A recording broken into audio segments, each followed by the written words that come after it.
Hi అండి అందరికీ. బాగున్నారా? మేమైతే బాగున్నాం. ఈరోజైతే ఎండ లేదుగా అందుకనేసి బట్టలన్నీ పిండేసాను. ఇంక తెచ్చి లోపలేసి ఇంక టీ అయితే పెడుతున్నాను. ఇంక పిల్లలు కూడా వచ్చారు స్కూల్ నుంచి. పిల్లలకి స్నాక్స్ పెట్టి గిన్నెలైతే కడుగుతున్నా టీ స్టవ్ మీద పెట్టేసి.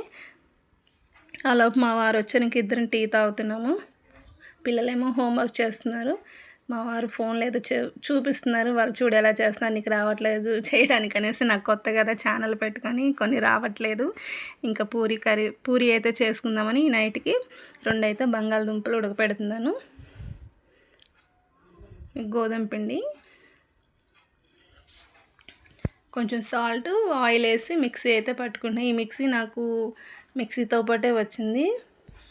ఇందులో ఉల్లిపాయలు, క్యారెట్లు అవన్నీ కట్ చేసుకోవచ్చు. కానీ నేను అవేం కట్ చేయను. ఓన్లీ గోధుమ పిండి ఒక్కటే పడతాను. చాలా స్మూత్గా వస్తుంది. ఇందులో కలపకుండా దాంట్లో పట్టేసుకోవడానికి ఈజీగా ఉంటుంది నాకైతే. పూరీకైనా చపాతీకైనా. ఇంకా పూరికి కావాల్సినవన్నీ కట్ చేసి పెట్టుకున్నాను.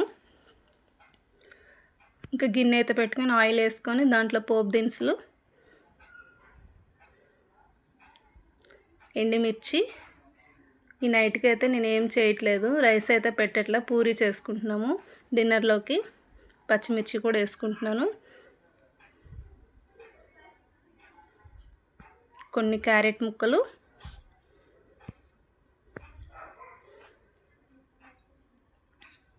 ఉల్లిపాయ ముక్కలు,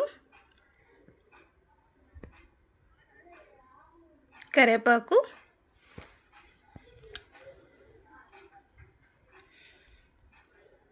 కొంచెం మగ్గిన తర్వాత బంగాళదుంప ముందే ఉడకపెట్టుకున్నాను కదా లైట్గా, ఇంకా అవి కూడా చిన్న చిన్న ముక్కలు కట్ చేసి వేసుకుంటున్నా. కొంచెం సాల్ట్, పసుపు వేసుకొని కొంచెం అల్లం పేస్ట్ వేసుకొని మధ్యలో తిప్పుతూ మగ్గిపోయినాయి ముక్కలన్నీ అయితే వాటర్ పోసుకుంటున్నా. నాకు ఎంతైతే పూరి కర్రీ కావాలో అంత తగ్గట్టు వాటర్ పోసుకొని ఇంకా పక్కనైతే పూరికి చేసుకుంటున్నాను.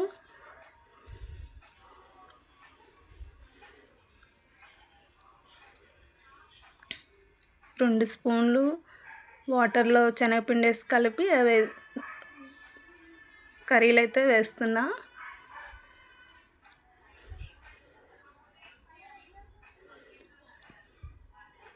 పూరీ కర్రీ అయితే రెడీ అయిపోయింది.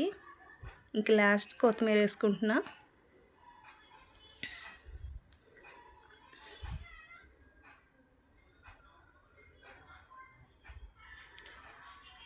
చూడటానికి బాగుంది కదా. ఇంకా పూరీలు కూడా అవుతున్నాయి. నేను చేస్తుంటే మా అమ్మాయి తీస్తుంది పక్క నుండి పూరీలు సిమ్లో పెట్టేసి.